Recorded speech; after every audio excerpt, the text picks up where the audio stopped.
Aktor Jonathan Frizzy jadi pesakitan efek kasus cairan vape mengandung obat keras. Benny Simanjuntak sentil sosok di balik layar. Jonathan Frizzy mengenakan rompi khas tahanan kala menjalani sidang perdana di Pengadilan Negeri Tangerang, Rabu, 6 Agustus 2025. Dalam sidang tersebut, pria yang akrab disapa Ijong itu mendengarkan dakwaan yang dibacakan oleh Jaksa Penuntut Umum, JPU.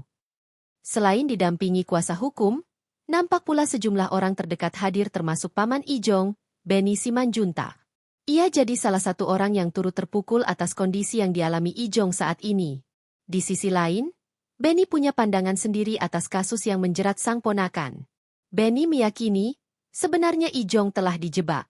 Ia menyebut bahwa Ijong terlibat dugaan penyelundupan dan pengedaran cairan vape berisi obat keras itu karena diminta bantuan oleh orang lain. Jonathan itu hanya membantu, bukan dia yang beli loh. Membantu temannya untuk menerima just tip vape ke Jakarta. Kalau saya pribadi, ini memang dijebak. Saya pribadi mengatakan ini dijebak, kata Benny Simanjuntak di Pengadilan Negeri Tangerang dikutip dari grid.id, Rabu, 6 Agustus 2025.